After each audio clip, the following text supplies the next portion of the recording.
Welcome to This Explainer. Look, if you've ever felt entirely overwhelmed by the sheer, beautiful chaos of raising a tiny human, you are absolutely in the right place. Today, we are taking an incredible source document, 15 practical, highly effective tips for building a strong and confident personality in your child, and we are going to transform them into actionable, everyday strategies. We're talking about real life here, the spilled milk, the morning meltdowns, and all those beautiful moments in between. Let's get started. It's a super relatable fear, isn't it? Are we building a confident child or a stubborn monster? Sometimes, in our quest to raise a strong kid, we kind of worry we're just creating a tiny tyrant who refuses to eat their vegetables or leave the playground. But our source material immediately clears this up. Building a strong personality does not mean making a child aggressive or controlling. Instead, it means helping them become confident, independent, emotionally strong, and respectful. It's about giving them the tools to handle life's challenges with grace, not giving them a license to just rule the house. To make these 15 tips super easy to digest, we've grouped them into 4 distinct foundations. 1. The unconditional foundation. 2. Fostering independence and responsibility. 3. Navigating mistakes and big feelings. And 4. Setting boundaries with respect. All right, let's jump right into the first pillar, the unconditional foundation, building the emotional base. Think of this foundation as the absolute bedrock of your kid's worldview. A child's true confidence starts from a baseline of feeling completely seen and loved, no strings attached. Take a look at this contrast because it brilliantly shows what happens when we chip away at that foundation versus when we reinforce it. On one hand, we have a classic trap. Why can't you be more like your brother? We've all been tempted, right? But the source strictly warns against this. Comparing your kid to others is a massive hit to their self-esteem. Now look at the other side. I believe in you. Your opinion matters to me. These are the empowering messages our kids actually need to hear. Imagine a child struggling with math homework. Instead of pointing out how easily their sister breezed through it, just telling them, I believe in you, totally shifts their mindset. So, here is your quick checklist for this foundation. First, give unconditional love. Let them know your love literally does not depend on straight A's or perfect behavior. Second, listen carefully, like truly listen without immediately jumping in to criticize or interrupt. It shows them their feelings actually matter. Third, as we just talked about, zero comparisons. Let them run their own race. And finally, constantly remind them they matter, with messages like, I believe in you. When you separate your love from their achievements, you're basically giving them bulletproof emotional armor. Moving right along to Pillar 2, fostering independence and responsibility, empowering through action. So the emotional base is set. Now, how do we empower them in daily life to build that self-worth? It starts with a question as simple as, which shirt do you want to wear today? It sounds totally trivial, right?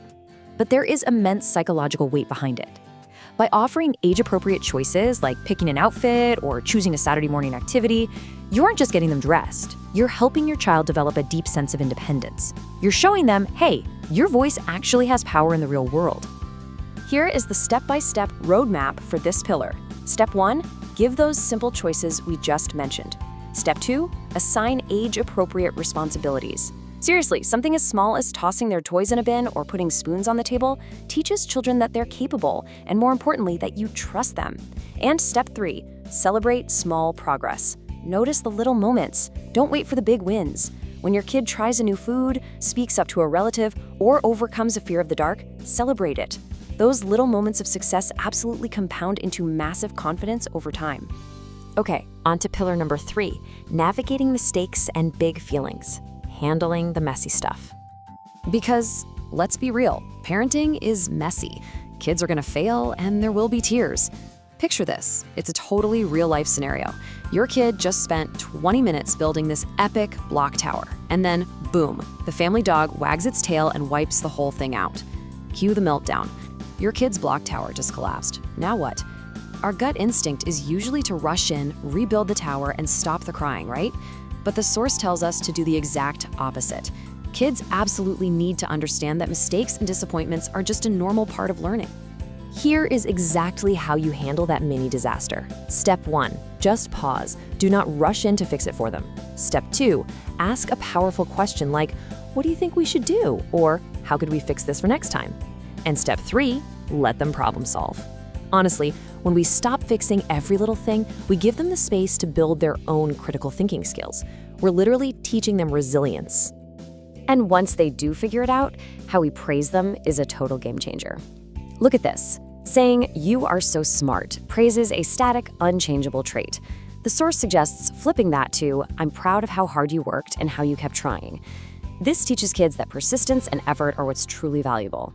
If they only think they're smart, they might actually just give up the second a task gets hard, just to protect that label. But if they know their effort is valued, they're going to keep trying. To wrap up handling all this messy stuff, praise that effort and persistence, not just the end result. Allow mistakes to happen organically because they're a massive part of learning. Don't solve every single problem for them. And crucially, teach your kids to identify and express their emotions. Help them put a name to that anger, fear, sadness, and disappointment. Let them know that having big feelings is totally normal, and expressing them in healthy ways is actually a sign of incredible strength, not weakness. Which brings us to our fourth and final pillar, setting boundaries with respect, the confident child.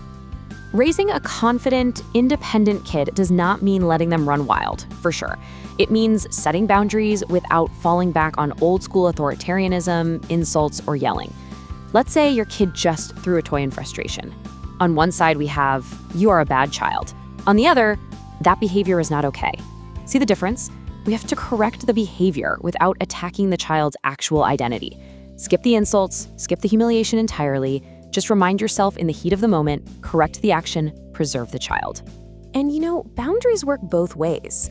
A confident child needs to know how to set their own healthy boundaries too. The source gives us this fantastic, actionable phrase to teach them. It is okay to say no when something makes you uncomfortable or feels unsafe. Whether they're dodging a forced hug from a distant relative or facing peer pressure on the playground, empowering them with the right to say no is a huge building block for a strong, resilient personality. So for our final checklist on boundaries and respect, teach them to say no respectfully. Keep your own discipline free from insults and constant yelling. Teach them assertiveness, which means speaking clearly and standing up for themselves, not getting aggressive or fighting. And most importantly, be a positive role model. Kids absorb way more from what we do than what we say. Show them how you handle frustration. Show them how you apologize when you mess up. If we want respectful, confident kids, we've got to model that very same behavior every single day. Which leads us to this final, truly foundational message from our source material today. Confidence grows through love, not fear or pressure. You just can't scare a child into being confident. True strength grows through love, encouragement, healthy boundaries, real responsibility, and the freedom to learn from their own slip-ups. The ultimate goal here is to raise a child who deeply knows their worth, believes in themselves, and has the courage to tackle whatever life throws their way. So I'm going to leave you with this thought as we wrap up this explainer.